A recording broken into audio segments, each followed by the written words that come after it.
Quelle extraordinaire journée, quel beau soleil, quel beau début d'automne, quel beau rassemblement. Aujourd'hui, plusieurs de mes collègues de l'Assemblée nationale ont décidé, après avoir fait une bataille extrêmement noble avec une femme extraordinaire qui est Véronique Yvon pour la plupart d'entre eux, de se dire, bon, ben, plus que Véronique ne sera pas le chef qu'il souhaitait, sera une membre essentielle de l'équipe du Parti québécois, certainement si je suis chef, parce que pour moi, elle est indispensable.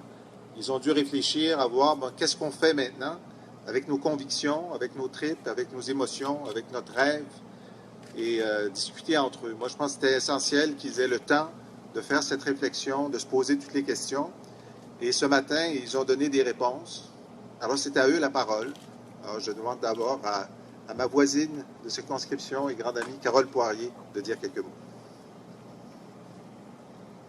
Je vais disparaître sous la pancarte. Ça vous dérange pas?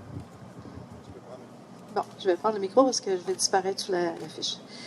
Alors, bonjour tout le monde. Je suis très heureuse d'être là à titre d'amie de Jean-François et de lui donner mon appui aujourd'hui comme futur chef du Parti québécois. Et je le fais avec un sentiment, bien sûr, en faisant un clin d'œil à Véronique Yvon, à qui j'avais donné ma confiance. Mais aujourd'hui, devant les faits, je me dois de porter cette confiance-là à Jean-François. Jean-François, c'est mon président de caucus à Montréal. C'est l'homme qui nous rassemble à Montréal au niveau des députés et qui, lors de la dernière campagne électorale, a été un leader important. Il a été un ministre de la métropole, pour moi, important. Et Jean-François, c'est quelqu'un qui a des idées, oui, on le sait, mais qui est capable aussi de les réaliser, de les mettre sur papier et de faire en sorte que ça devienne des idées vivantes et des idées qui nous représentent à Montréal. Alors, pour ces qualités d'homme qui rassemble, on le voit aujourd'hui, il a été capable de nous rassembler, eh bien, mon appui, il est entier à Jean-François Lisée. Merci beaucoup, Carole. Mathieu Traversy avait été nommé Révélation de l'année par un chroniqueur éminent l'an dernier. Ça a été mon voisin de banquette. On a appris à se connaître et à s'apprécier. Alors, je suis très heureux qu'un des plus jeunes députés de l'Assemblée nationale soit maintenant dans ma campagne. Mathieu? Merci Jean-François. Je pense que c'est toi aujourd'hui la révélation de l'année, mais c'est le 7 octobre que nous en aurons le cœur net. Vous dire que ça me fait extrêmement plaisir d'être aux côtés d'un homme d'expérience, un dur politicien capable de débattre à la fois contre Philippe Couillard, mais aussi le mieux placé pour débattre contre François Legault. Je vais vous faire, messieurs, dames, un secret qui, j'en suis sûr, vous ne répéterez à personne. Je veux que le Parti québécois change. Je veux que le Parti québécois se transforme au fil des prochaines semaines et des prochains mois. Et à la lueur de cette course à la chefferie, le candidat le mieux placé pour être capable de transformer ce Parti québécois-là et le renouveler, c'est Jean-François Lisée. Et c'est à ce titre que je suis à ses côtés aujourd'hui et je vais me battre pour qu'il puisse remporter haut la main le 7 octobre au soir. Ce sera donc toute une course. Elle est loin d'être terminée. Merci beaucoup, Mathieu. On a une grande expérience avec André Villeneuve, qui a été maire, qui a été préfet, qui a une compétence en matière agricole, régionale en général, mais agricole en particulier. Le monde de l'agriculture se dit vivement que M. Paradis s'en aille parce qu'il y a des compétences comme André pour remettre l'agriculture sur les rails sur lesquels on avait voulu les mettre auparavant. Alors, c'est un grand plaisir pour moi qu'André également soit de l'équipe. André? Merci, Jean-François. À l'instar de mes collègues, je suis mais vraiment très heureux aujourd'hui de me joindre à ton équipe, Jean-François, et à toi, bien sûr. Jean-François est quelqu'un qui a une longue, mais très longue expérience politique. En fait, je pourrais dire qu'il a une maturité politique exceptionnelle. Et après beaucoup de discussions, et je veux le dire, je pense que c'est important, on a fait une démarche. Je pense que jamais on pourra nous reprocher d'abord de l'avoir fait, mais je pense qu'on pourrait aussi dire qu'on l'a fait avec grand sérieux, avec beaucoup de rigueur. Et après mûre réflexion, j'ai décidé d'appuyer Jean-François, son équipe. Et je peux vous dire une chose, j'en suis très, très heureux. Et maintenant, oui, on va s'attaquer à convaincre le plus de gens possible que la meilleure chose qui peut arriver au Québec, ce n'est pas Jean-François, peut-être aussi, mais c'est surtout l'indépendance du Québec. C'est surtout que le Québec soit un pays. Et en ce sens-là, je suis convaincu que le choix que j'ai fait aujourd'hui est le meilleur et vivement qu'on mette les libéraux à la porte. Merci beaucoup, André. Alors, l'invité surprise d'aujourd'hui, c'est Alain Thérien, qui n'était pas avec Véronique Yvon, et franchement, on te le reproche amèrement. Non, Alain est la révélation de cette année, parce que dans le dossier de Rona, hein, il a réussi à démontrer les pelures d'oignons de mensonge sur mensonge sur mensonge qui avaient été proférés par ce gouvernement libéral. C'est une force de la nature, Alain. C'est quelqu'un qui... mettez-vous pas dans son chemin. Mettez-vous pas dans son chemin.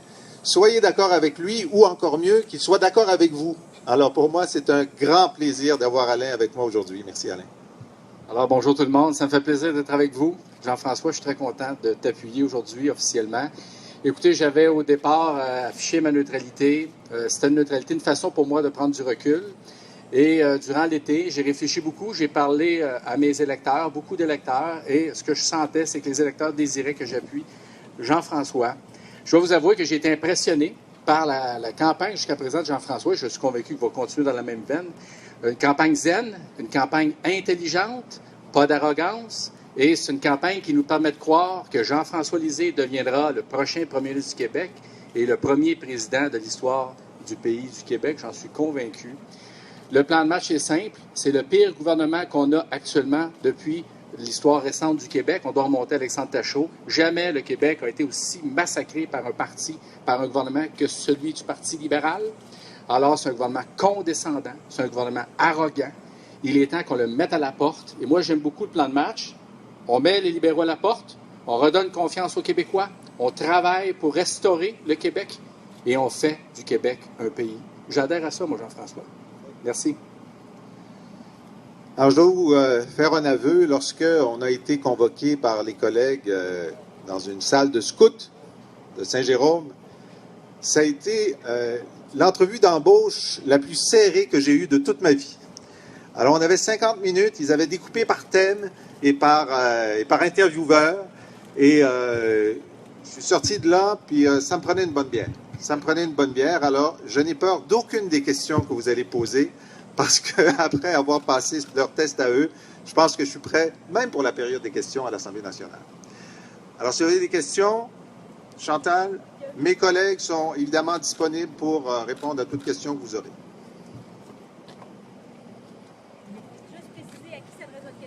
Oui, Marco Forti du journal Le Devoir. Alors, M. Thérien, vous aviez préconisé en mai dernier, avec des collègues, la tenue d'un référendum à 2 questions, donc 2 choix de réponse, l'indépendance ou un renouvellement du fédéralisme. Je voulais voir, est-ce que vous tenez toujours à cette idée? Et M. Lisée, qu'est-ce que vous en pensez? Bien, écoutez, aujourd'hui, je suis avec Jean-François. Jean-François, le plan de match est clair. On s'en va pour défaire le gouvernement libéral, un gouvernement qui a créé beaucoup de dommages, comme j'ai dit tantôt. Alors, moi, je vous dirais, on va aller avec le plan de match de Jean-François. Ça veut dire qu'on se prépare, on fait de l'activité partisane pour justement faire la promotion de la souveraineté. Et on va faire un référendum, une consultation populaire suite aux 4 années de pouvoir. Et c'est là-dessus que je m'enligne avec Jean-François. Voilà. Alors, Marco, lorsque Nicolas et Alain et quelques autres avaient fait cette proposition, j'avais salué l'effort intellectuel, la volonté de sortir de l'impasse, mais j'avais jugé que ce n'était pas praticable pour un certain nombre de raisons que vous allez retrouver dans vos archives. Et il y a eu une tentative de bonne foi d'essayer d'apporter un élément à la discussion à l'intérieur du Parti québécois. Elle n'a pas fait consensus, on l'a tous constaté, et donc je suis content que Alain se rallie à la proposition que je fais, qui, elle, est en train de gagner en popularité à l'intérieur du membership et des militants du Parti québécois. Bonjour, Philippe Essard-Naprin. J'ai une question pour Mme Poirier, pour M. Thérien. Qu'est-ce qui a fait, M.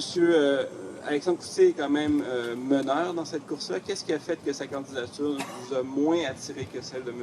Lisée? Pour ma part, je vais vous dire que j'ai rencontré autant Jean-François qu'Alexandre et en tant que tel, c'est un choix que j'ai fait. J'ai fait le choix d'aller vers Jean-François parce que sa proposition, entre autres, sa marche vers le référendum me plaît.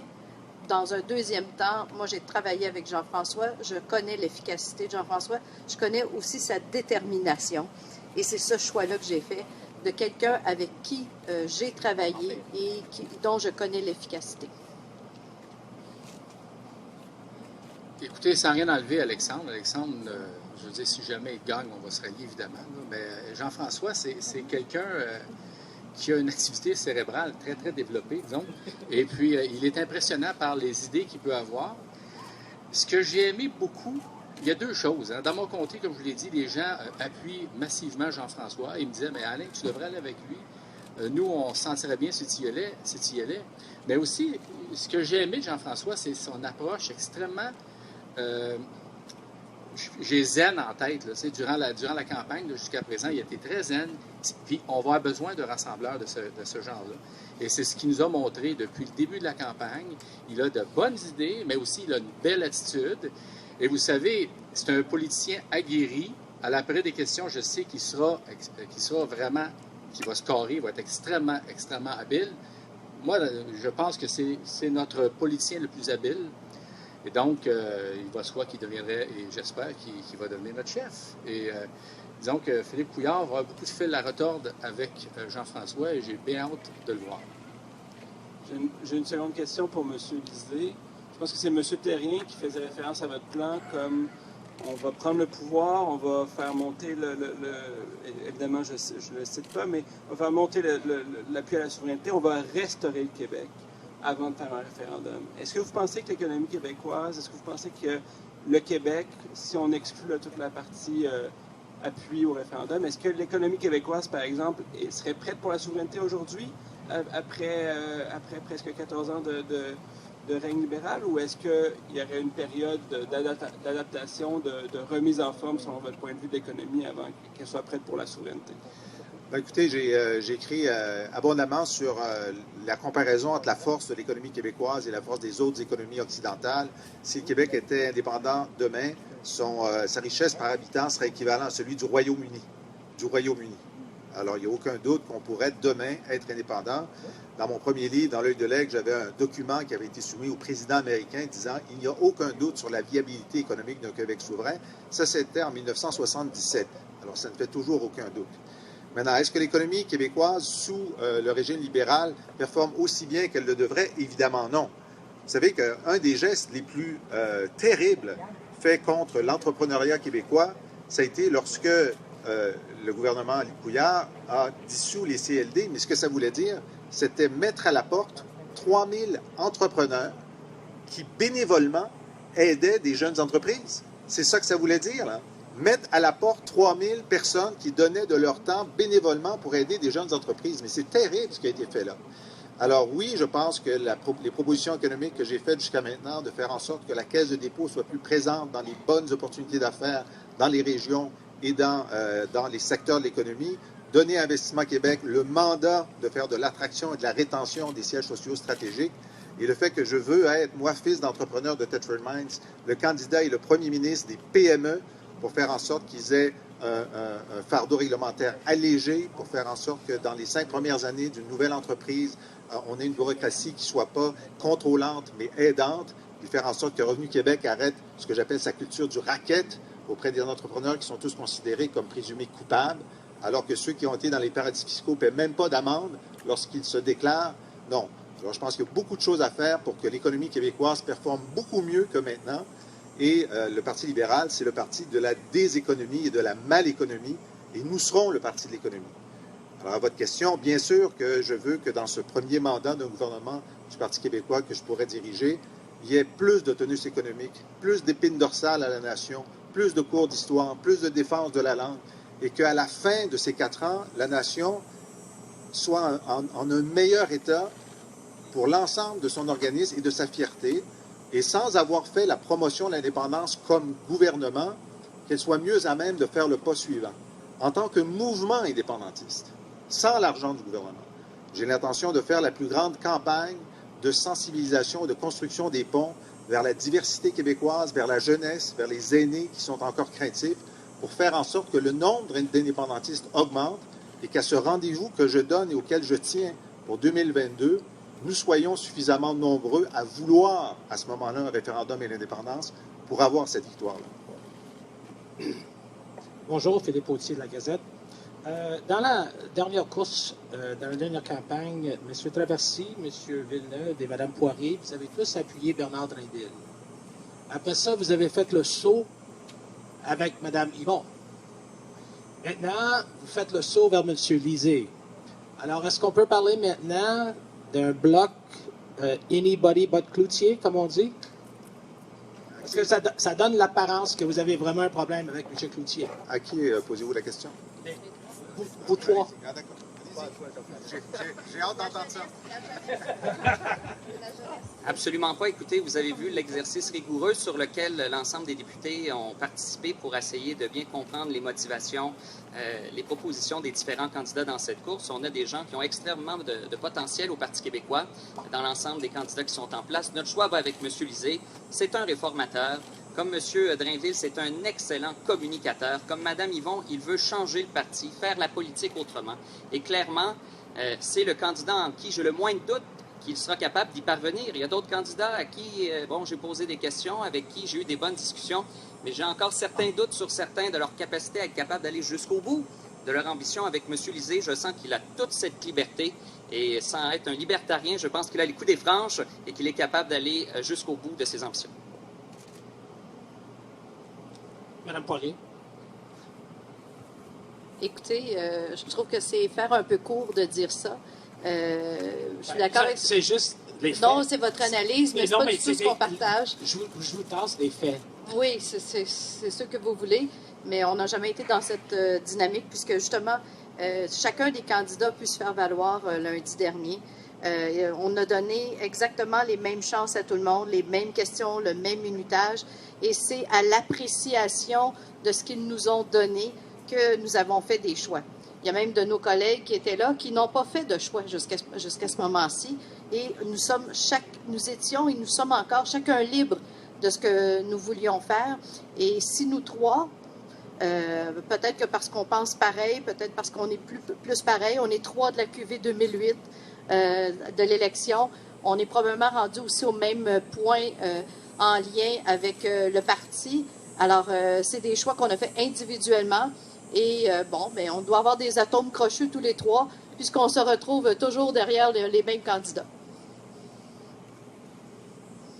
Bon, écoutez, très simplement, si je suivais votre raisonnement, j'aurais assurément pas accepté de faire l'exercice de rencontrer les candidates durant la dernière semaine. Et j'aurais assurément pas appelé ce matin, suite à ma décision. Il y a Paul, je m'en excuse pendant qu'il peut m'écouter peut-être, Paul que je n'ai pas pu rejoindre, faute de son cellulaire. Mais j'ai appelé Martine, j'ai appelé Alexandre. Et donc, je vous invite à rebâtir une autre hypothèse. Merci.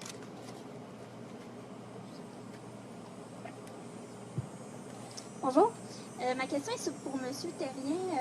Ça fait longtemps que la campagne est commencée, que M. Lisée a annoncé sa candidature. Pourquoi maintenant et pourquoi pas avant?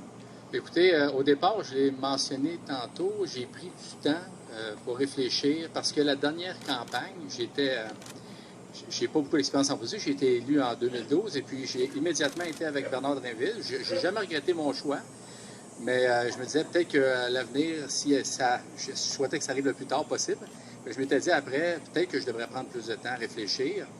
Et c'est ce que j'ai fait. J'ai déclaré une neutralité tout simplement dans le but de prendre du recul.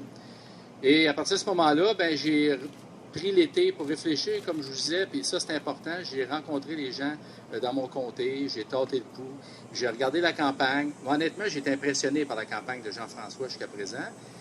C'est ce qui me permet, puis j'ai rencontré Jean-François à quelques reprises, on a discuté, puis ça m'a permis de justement concevoir que je pouvais appuyer Jean-François pour plein de bonnes raisons. Et si je suis présent aujourd'hui, c'est parce que, justement, c'est vraiment mûrement réfléchi et je suis très fier de mon choix, je dois vous avouer. Je suis content d'avoir fait ce cheminement-là, qui a été un peu long, mais je pense que ça valait la peine. Avec votre permission, je vais rebondir. J'ai votre permission? Merci, vous êtes bien aimable. La porte est ouverte jusqu'au dernier jour. Les gens ont leur processus. Il y a des gens qui consultent beaucoup autour d'eux, leurs exécutifs, leurs familles. D'ailleurs, on leur parle, tous les candidats parlent aux députés qui qui sont encore libres de leur choix. Et on nous dit, ben moi, mon épouse est pour toi, mais ma fille n'est pas pour toi. Puis c'est une vraie discussion, là. C'est une vraie discussion de conviction, les exécutifs. Ah, j'étais à une assemblée hier, il y avait 35 personnes, il y en avait 15 qui étaient pour toi, les autres étaient répartis. C'est un signal aussi, ils écoutent. Alors, il y a 2 collègues pour lesquels on a une grande estime, Sylvain Pagé et Claude Cousineau, qui ont choisi de réfléchir encore jusqu'à lundi. Je leur ai parlé à tous les 2. Prenez tout votre temps. C'est votre décision. Vous êtes élus. Vous êtes élus d'abord par une investiture des membres du Parti québécois pour devenir député et ensuite vous êtes député. Alors, prenez le temps que vous voulez et n'importe quel moment, la porte est ouverte pour se joindre à cette campagne qui, clairement, est ascendante. Précision. Est-ce que les 3 ex-soutiens de Mme Yvon ont parlé à Mme Yvon et est-ce que ces gens donc savent ce que pense Mme Yvon de leur ralliement et ce que pense Mme Yvon de M. Lisée, par exemple? Ce que j'ai eu comme discussion avec Mme Yvon était purement personnel et n'avait aucun lien avec la course.